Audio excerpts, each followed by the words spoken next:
Tai sveiki visi, toliau tęsiam neredaguotą pokalbius ir vakar vakare suplanavom neplanuotą pokalbį, bet kokiu atveju reikia tą pulsą palaikyti ir turim mūsų bičiulį, politiką, žurnalistą ir Kyivo gynėją Viktorą Tregubov ir šiandien su juo pasišnekėsim apie tai, kas vyksta Kyjive, kas vyksta Ukrainoje, kokia nuotaika ir panašiai. So Victor, I will just introduce you already as a friend of the show because we have quite a few episodes, and I remember, to be honest, those motherfuckers, I can say straight away, when we started our talks, like the first and the second, and there was, the war was still a very unlikely option. There were some who were saying, you're talking bollocks here, it's nonsense, why are you even talking? Well, obviously, they were wrong. I mean, it would be better if they were right, but they were wrong. So let us know what is the current state on the 42nd day of war in Kyiv.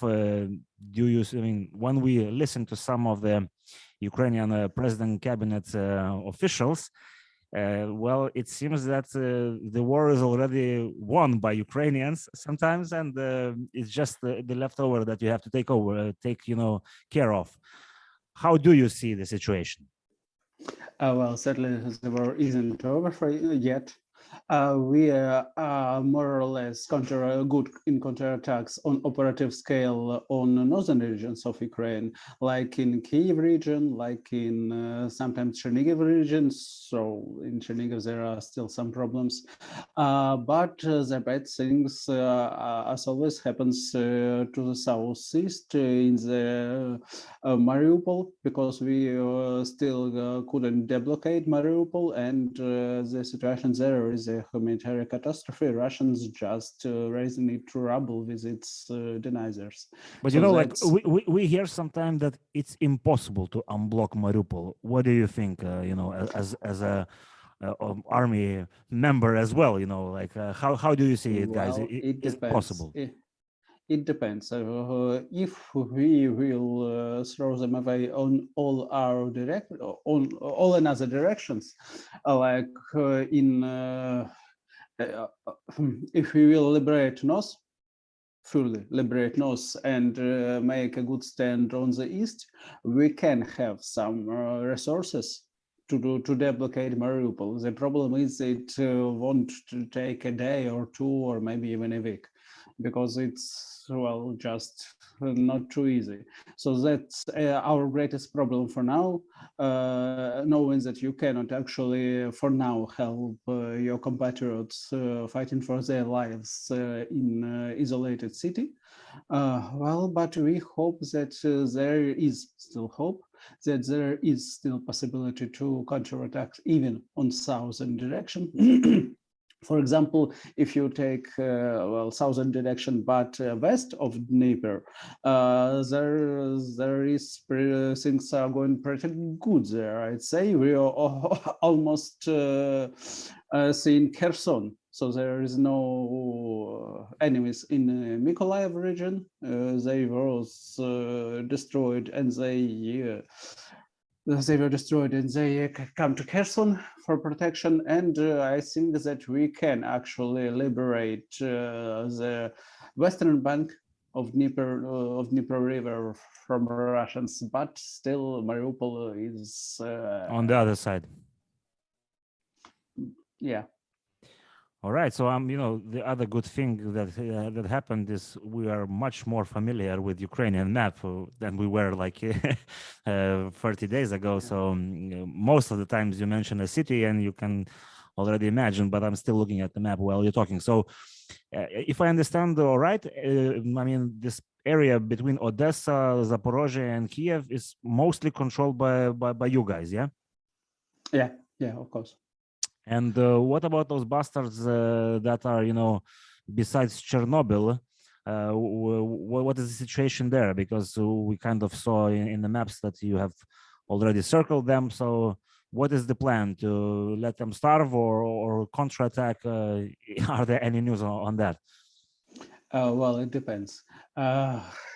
The situation is they actually wanted to take Kyiv during the first phase, so they got really big amount of troops there, and it's not so easy just to destroy them. Okay, yeah, we got effective encirclement in Irpin, Bucha, Hostomel area.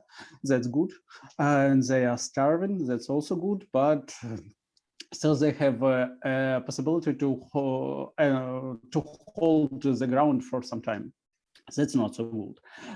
And of course, as long as they stay there, they keeping our reserves in Kyiv, and we cannot let that reserves to go somewhere where they be needed, like I'd say east or even Mariupol. So that's yes, that's a problem also, but still it is problem I think we can solve. They still hope to maybe make some advance in Kyiv direction from other side, from more eastern side, but I think it's already a lost cause. So they even their Minister of Defense announced that well, we never wanted to take Kyiv, we just wanted to secure LNR and DNR. So I mean Lugansk and Donetsk regions. So okay, we just go there, and yes, they will go there. They will try to reach the boundaries of regions, reach the administrative boundaries of Donetsk and Lugansk region, but for now it's more or less bad for them also. We heard that there is a possibility that Russia is going to incorporate those two areas, and then the legal grounds and then stuff like that is going to be a bit different. Do you believe that that is the way they're going to go forward, or they are going to still be talking about the independent countries as they announced, before the war, and the help for the independent countries? I'm sure they haven't decided yet. It depends from military situation. It depends from their possibility of military advance. It depends even from will they try to incorporate the other occupied territories they've taken, like territories in, I don't know, the south of Zaporizhia Oblast or Kherson Oblast and so on and so on. So I think that political decision just isn't approved by Putin himself. So it's, for now, it's more or less like a backup plan. So you mean they're still gambling, and it's all based on their success? And you think that they're going to continue on attacks on many fronts, because they're saying that they're going to concentrate now on those two regions, but you think that they're going to still be doing activities all across, the country? Yeah, you see, they still have a possibility to advance in some regions on some directions, and they try to use that possibility to the maximum. What are those regions that they still have possibility? First of all, they are desperately trying to encircle our forces in Donetsk and Lugansk regions by striking from Kharkiv, from Izium. That's their advance on Izium direction. Secondary, it's Mariupol and south, so they still have some possibility to attack there, because we still haven't destroyed their material in that scale, and they have airports in Crimea for air support.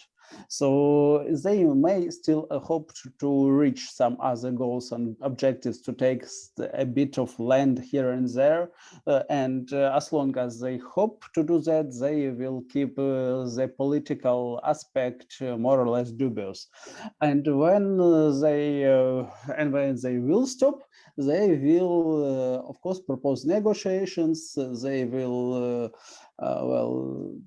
do nuclear blackmail, and they will try to force us to stop when they will lose their ability to attack themselves. All right, so your prognosis, or how do you see it, guys? How long is their plan to last, this aggression? As long as they can, or there is some more constructive plan to this? Well, no, it's a bit tricky because in military perspective, some of their advances could fail literally any day. For example, Izum advance can fall while we're talking, or it can be actually successful. So it's well, like do or die situation. Well, from other perspective, I cannot just tell how long they will keep in southern regions or so, because, well, we don't know. It depends from too many factors. I don't think they will have the ability to fight, to make strategic offense in maybe a week or two. I don't think so, but still they can just switch to defense, and it could take longer. I see. And what about the capital? We hear that, time to time they strike some airstrike there by some artillery, or not even artillery, probably rocketry, and or planes. How is it holding, at the moment? No, it's holding all right. Basically, that's more like a psychological effect, and there's more like a terror effect they want to cause. But still, Kyiv is a really big city. Kyiv is well defended by air defense systems, so it's not such a terror like it's in Mariupol or even in Kharkiv. So yeah, of course, it's never easy when missiles falls on your head, but it's for the city of Kyiv scale, it's like pellet to the elephant. So, all right. So we had this these speeches on Friday and Saturday in Poland. The American president there. Do you guys see any? I mean, is any information circling around that there might be some military help arriving, or it's arrived or something? Because we saw that Kuleba and your defense minister was with the counterparts from US. Are there any news, regarding military support from US for Ukrainian forces? Well, from England, yes. From US, yes, but I'm still not a bit sure about nomenclature. That was really for us, it was funny and stupid to see when US and Poland played in hot potato game, like, you gave them blames, no, you gave them plates, like, guys, come on. But we still need air defense, and not close range air defense like Stingers, but long range air defense to hit their bombers and missiles. We still need a good aircraft. Yeah, that's what we desperately need to get rid of Russian air presence on the south. And yes, we still need basically any kind of help. Of course, maybe there is some kind of inertia, and they still trying to provide us with weapons that are good for guerrilla warfare, like. But you are not fighting this type of war at the moment, so. Yep, but they already got them packaged, so why not? No, it's also useful, of course. It's cool when many soldiers have NLAWs or javelins. That's useful. But for now, we more need some kind like C-300 rockets or planes or air defense, other air defense systems like that. And as I understand, there is no information that any countries who have those type of weapons are supplying them to you. Well, as far as I know, for now, not. Maybe there was some rumors about air defense systems, but it's unconfirmed for now. Maybe, but I'd say that maybe it's kept a secret for now, just because if you provide such weapons, you don't want your delivery to be destroyed on the way. So, well, we also hope that that's the case. Well, we'll see, of course. After. Well, that's the sad story. The other hot thing is, well, it's maybe not so hot, but the the next round of negotiations in Turkey. Is there any possibility to negotiate with those representatives of the mafia state, or you just see it as some kind of activity that needs to be done on a diplomatic front? More of the latest. I think that the only thing we really need is prisoner exchange. Prisoners exchange, bodies exchange, and so on. That's what we need. But actually, they are refusing for now. And well, regarding any real political negotiations, you cannot have them while the front still isn't really stabilized. So. And we also heard about the Red Cross, since you mentioned the bodies that they have left in Mariupol, and the chief is kind of in a good relationship with Lavrov. How do you see this organization and their role in in what their role is supposed to be? Well, there are several organizations under that umbrella brand. Ukrainian Red Cross is doing great. International Red Cross, well, we have some doubts and problems. First of all, because they are trying to make their station in Rostov region and to work with people evacuated from Mariupol. But from our perspective, it's more like stolen from Mariupol or misplaced from Mariupol. From our perspective, these people was just taken hostages and relocated forcefully by Russia. And well, of course, these people need help, but we need to ensure this help won't be some kind of, I'd say, legalizing their status in Russia as migrants, not hostages, and that's a problem. Well, we kind of heard that the Russians, not even the international organizations, but they are actually departing some Ukrainians to Russia, and even further in Russia. Do you guys have such information? Yes. Actually, it's for like Mariupol, a concentration camp somewhere, north of Russia or something like that. For Mariupol, it's thousands of people actually. Well, they just shoot in the corridors that trying to evacuate on Ukrainian territory and make the situation either you go to Russian territory or you die. So that's that's terror tactics. That's tactics of hostage taking. So it's and we're afraid that Red Cross could somehow legalize this tactic. Well, it's hard to comprehend this thing, but yeah, we also see this information, and it's kind of it's mind blowing. So, what kind of positive news do we have that we don't see maybe here in the areas of the world that is not affected by war, like Ukraine? Is there any positive directions that you see, like in the upcoming week, let's say? Well, for me, the only good thing is the thing that is going near Kyiv and near Mykolaiv and Kherson, because Russian forces there are falling apart, but you already know that. About other good news, well, I cannot figure something, sorry. All right, and we have lots of debates here in Europe about the support for Ukraine, and most of the northeast of the EU is kind of pushing for more. The Western Europe is kind of saying that we are doing so much, and we don't want a recession, and we can't heat ourselves without Russian gas. How do you guys in Ukraine see the European help, and countries like Netherlands and Germany?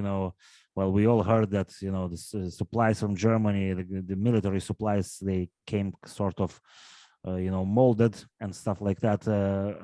How do you see the Europeans? Because we like to talk here in Europe that Ukraine is fighting for European values, but you are guys who are fighting. How do you see us in the west part of Europe? Well, it of course it depends from each specific country. Lithuania, for example, is doing everything is theoretically possible, while Hungary for now is working like they are playing on Russian side actually. So it's really impossible to unite Europe from our perspective. But in this particular case, of course, we want more from Germany. Of course, we want less cautiousness from Netherlands. Of course, we are not even understanding what Hungary is doing in the European Union and NATO. So that's just really different. Most of European countries are doing really fine from our perspective. They are really helpful with refugees, with weapons, with moral support, and so on, so on, so on. But there are still a few notable exceptions, I'd say. There is one more thing that is actually always comes to mind when we talk about, European Union talks with Ukraine, is Serbia. How do you see this, thing that a country which has a, membership plan, or how it's called, towards, joining the EU, is actually not imposing sanctions on Russia and, all the other stuff and the parades. And all those procedures and bureaucracy in Europe, what is your take on that? And by the way, maybe you guys don't want anymore, to go to European Union after you saw all of the mess that is kind of in general there is in such situation. Well, no, we won't. That's the place we actually belong. I think that it's it's something strange that we aren't for now. But for Serbia, I'd say the Serbs should decide for themselves. Do they want to stay a Russian franchise on Balkans, or do they want to become a civilized European state? If they will want to be on the wild side, to be on the aggressor side, to be on the side of, I'd say, the warmongering and anachronistic degenerates. Okay, that could also be their choice. So fuck off with them. But if they want to be European country, if they want to be part of civilized world, I think they should just decide to be like that. Yeah. So the last question I want to ask you, just on Friday, which shows, the stupidity even in Lithuania.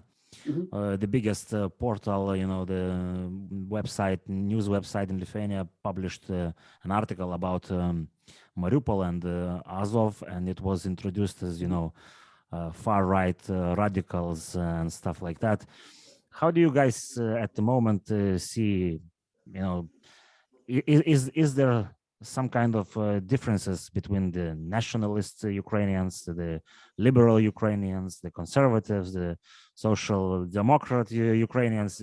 Is there still anything, that matters besides winning this war? And I'm just letting you know that, even at this situation, some news outlets, and that's in Lithuania, I'm pretty sure that in Western Europe, it's even more. So are you still, in confrontation with the nationalists? The stupid question I'm going to ask you. Stop this nonsense. You never ask the guy next to you in the trench his political position, or his religious position, or what he is thinking about these or these issues. And just don't be ridiculous like some Americans that are asking, why are not black persons on any photo from Ukrainian soldiers? Sorry, that's just not what we're talking here about. We're talking about survival, and if he can hold a weapon, we don't give a shit about his views in peaceful life. That's true. Yes, I'm a liberal. He's not. Who cares? Because it's for us to survive now. It's it's much deeper on the Maslow pyramid. I don't know how to put it. Yeah, absolutely. No, I just wanted to hear from you, because we have these speculations, so it's ridiculous. But now we know how a true Ukrainian in Kyiv, around Kyiv, thinks about the differences between the, the political ideologies. believed by different people. So, Victor, I'm not gonna take your time, more of your time. You know, it's precious, and all the best. And you know, what can I say? Slava Ukraini. Heroes Slava. Thank you very much. Thank you for your attention and for your shows.